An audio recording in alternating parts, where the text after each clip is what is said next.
You're late. I've been waiting a long time for you.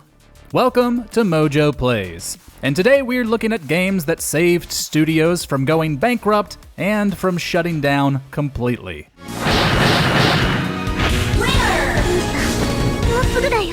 But before we get into it, we publish new content all week long, so be sure to subscribe and ring the bell to get notified about our latest videos. Divinity Original Sin. Look, a wanderer comes my way, walking the sands upon which this poor shell must suffer. To be fair, Divinity Original Sin is also partially the reason Larian Studios almost went bankrupt in the first place. The studio was already in debt following the release of Divinity 2, which, according to founder and director Sven Vincke, reviewed and sold poorly due to releasing too soon. To ensure Original Sin matched exactly what they envisioned, Larian raised money from outside sources like investors, the Belgian bank, and Kickstarter. It also released a separate entry, 2013's RTS Dragon Commander, earlier than intended to solely focus on this game. The studio delayed tax payments as well as this game a couple of times and ended up spending around 4.5 million euros in total. If it had not been a success, that would have been the end of Larian. Thankfully, it was a huge one. NieR Automata. I don't imagine that this is going to end well. After its founding, Platinum Games quickly became known as a premier developer of action titles. But the studio hit a rough patch in the mid-2010s. It spent around 4 years working on a large-scale fantasy action RPG known as Scalebound, which would have been an Xbox One exclusive before Microsoft canceled it. Games it did release around that time weren't exactly big hits. The studio faced financial ruin. However, when director Yoko Taro and publisher Square Enix decided to make a follow-up to 2010's NieR, they enlisted Platinum to develop it. Automata was a bigger hit than anyone could have imagined, held in high regard as one of the most thoughtful action games ever released. Studio co-founder and frequent director Hideki Kamiya credits this game with having saved the company from death. It seems the machines on the network have gone berserk. They've sealed off the entrance to the village and are trying to hold them off, but with these weapons, there's only so much we can do. The Elder Scrolls III: Morrowind.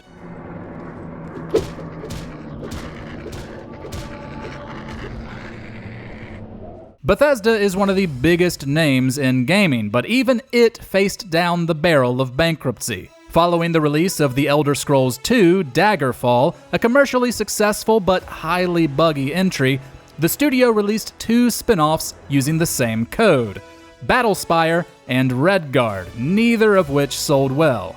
Coupled with the poor sales of the rest of Bethesda's output in the late 90s, the studio was in dire financial trouble. So, founder Christopher Weaver and lawyer Robert Altman formed ZeniMax Media in 1999 as a parent company to Bethesda, overseeing various legal and accounting proceedings. This allowed the publisher to stay afloat and create its own internal development studio, whose first task was creating a third Elder Scrolls game. Of course, Morrowind was wildly successful, especially since it launched on Xbox instead of just PC. It introduced a ton of new players to the series and helped save Bethesda in the process. Spyro the Dragon. Spyro the Dragon was Insomniac's first big hit, but it wasn't the developer's first game. That was 1996's Disruptor, a Doom clone for PlayStation that got decent reviews, but abysmal sales. They were so bad that the studio faced bankruptcy with only a single game under its belt. Luckily, the game was published by Universal Interactive, which had signed the studio for a 4-game contract.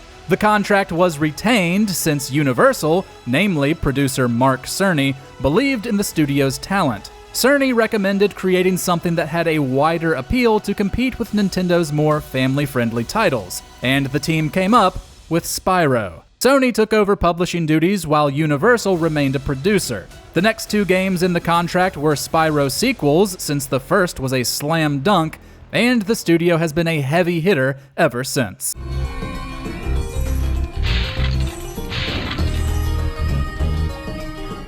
The Witcher 2: Assassins of Kings. I wake up and try to relive the dream and the memory, hoping I'll find some guidance, some clue to grab onto, something that'll help me recover my memory. CD Projekt Red became a big name thanks to its adaptations of The Witcher, the second of which saved it from death. After releasing the first game in 2007, publisher Atari instructed them to port the PC title to consoles. This turned out to be troublesome, to say the least. The team had no experience with consoles, and so enlisted a French studio, Widescreen Games, to develop the port. That deal turned sour over financial disputes, eventually leading to the port's cancellation. It was all a mess, and an expensive one. In addition to the costs CD Projekt had sunk into the port, the global financial crisis of 2008 hit the studio hard, enough to be close to bankruptcy. As we know, that didn't happen. The Witcher 2 was released with a new custom game engine and was a sizable hit. Small compared to the gigantic third entry, but big enough to save the company. These people are unarmed. This is not your concern. Get lost. Final Fantasy.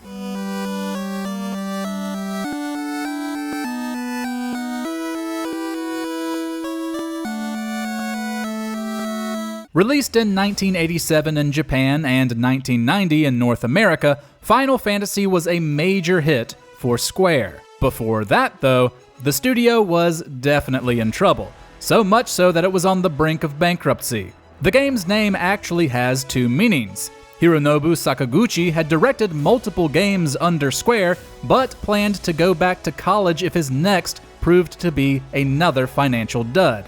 Meanwhile, according to composer Nobuo Uematsu, the studio's poor financial state meant that this could, theoretically, have been its last release. Of course, today, Final Fantasy is one of the most recognizable and cherished video game IPs of all time, so it's a good thing players gravitated towards the first game all those years ago. Dead or Alive.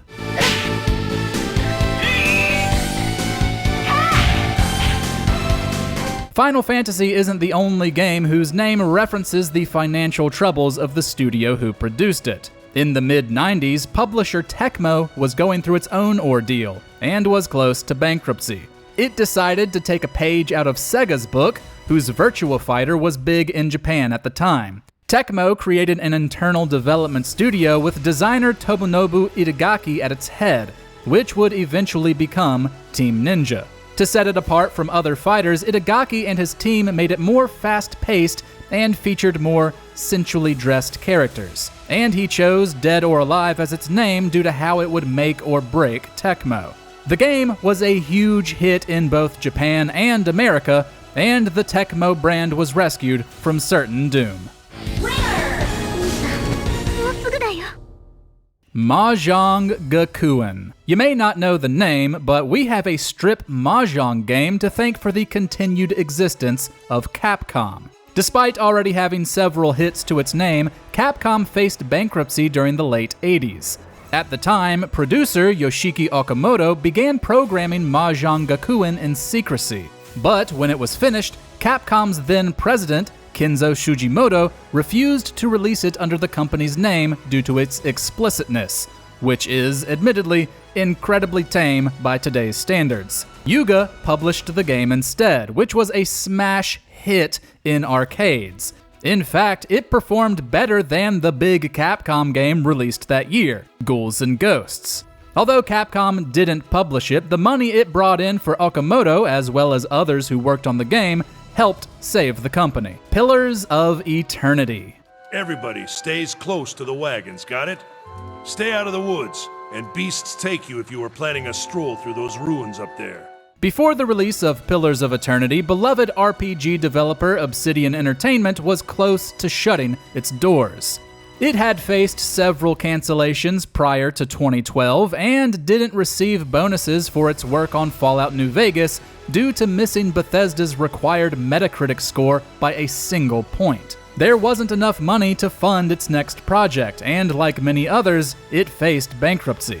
Thankfully, around this time, Kickstarter was blowing up as a practical way to gain funds. Pillars of Eternity was promoted as a spiritual successor to Baldur's Gate, which many employees were familiar with, having been a part of original publisher Black Isle Studios before it shut down. The Kickstarter campaign broke records. The game sold and reviewed well, earned expansions and a sequel, and saved Obsidian. Persona 3.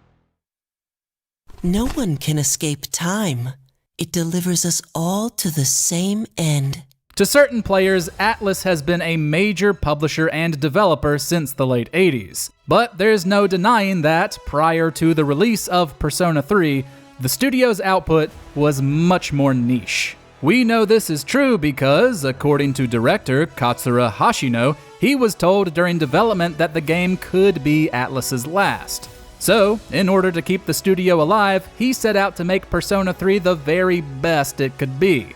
Although he received some pushback from his team, he sought to implement features that would bring in more players. This obviously worked out. Persona 3 sold well, reviewed well, and earned multiple awards. Not only is Atlus thriving today, but so is the series. Both the 4th and 5th game, also directed by Hashino, were major hits, helping Persona become one of the most famous JRPG franchises around. Would you like me to explain the basics of battle? Okay, then I want you to defeat the enemy before you. Is there a game you're grateful saved a certain studio?